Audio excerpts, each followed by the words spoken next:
একবার তিনজন মানুষ দীর্ঘ ভ্রমণে বের হয়েছিল। তারা একে অপরের খুব ঘনিষ্ঠ বন্ধু। একদিন পথে তারা হঠাৎ একটি মৃতদেহের পাশে সোনার একটি বড় টুকরো দেখতে পেল। তিনজনেই আনন্দে উচ্ছ্বসিত হয়ে উঠল। একজন বলল, দেখো, এটা তো বিশাল সম্পদ, এখন আমরা ধনী হয়ে যাব।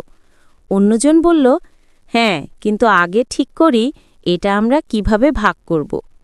তৃতীয়জন বলল, চলো প্রথমে একটু খেয়ে আসি, তারপর ভাগ করে নিই। তারা তিনজন সিদ্ধান্ত নিল, একজন বাজারে যাবে খাবার আনতে, আর বাকি দুইজন সোনার পাহারা দেবে। প্রথম ধাপ, শয়তানের ফিসফিসানি। যে লোকটি খাবার আনতে গেল সে মনে মনে ভাবল, এই সোনা আমি একাই পেলে কত মজা হতো, আমি কিছু ব্যবস্থা করি। সে খাবার কিনল, কিন্তু খাবারের ভেতরে বিষ মিশিয়ে দিল, যেন বন্ধুরা খেয়ে মারা যায় আর সে একাই সব সোনা নিয়ে যায়। এদিকে গুহায় থাকা দুইজনও একসাথে বসে কথা বলছিল।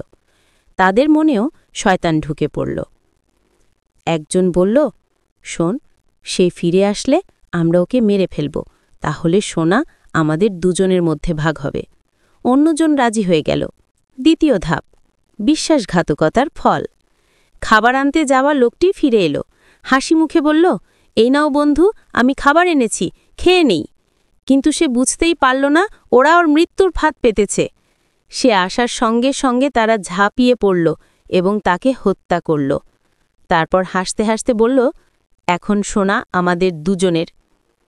কিন্তু ক্ষুধায় ক্লান্ত তারা বসে পড়ল এবং সেই খাবার খেয়ে নিল যেটার ভেতরে ছিল বিষ।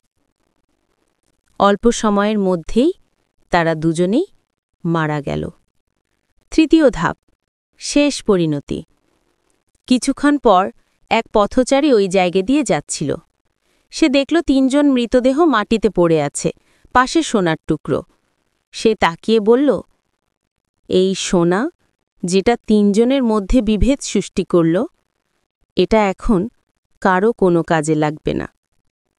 তারপর সে চুপচাপ চলে গেল। প্রিয় ভাই ও বোনেরা, এই গল্পটি শুধু একটি ঘটনা নয়, বরং লোভ ও শয়তানের প্রতারণার এক কঠিন শিক্ষা। ১. লোভ মানুষকে ধ্বংস করে। তিনজনই সোনার লোভে পড়ে নিজেদের জীবন হারিয়েছে। ২. বিশ্বাসঘাতকতা আল্লাহর গজব ডেকে আনে। কেউ বন্ধুকে হত্যা করে সফল হয়নি। ৩. হারাম সম্পদে বরকত নেই। যেটা অন্যায় পথে আসে তা কখনো কল্যাণ আনে না। রাসূলুল্লাহ সাল্লাল্লাহু আলাইহি ওয়াসাল্লাম বলেছেন, সাবধান, সম্পদের প্রতি অতিরিক্ত লোভ মানুষকে অন্ধ করে দেয়। সহিহ মুসলিম। প্রিয় দর্শক, এই গল্প আমাদের শেখায়, যখনই আমাদের মনে লোভ আসে, আমাদের মনে রাখতে হবে, আল্লাহ যা নির্ধারণ করেছেন সেটাই আমাদের জন্য সর্বোত্তম। আমরা যদি অন্যায় পথে কিছু নিতে যাই, সেটা কখনো টিকবে না, দুনিয়াতেও নয়, আখিরাতেও নয়। আল্লাহ আমাদের অন্তরকে লোভ থেকে মুক্ত রাখুন এবং আমাদের হালাল উপায়ে রিজিক দান করুন। আল্লাহুম্মা আমিন।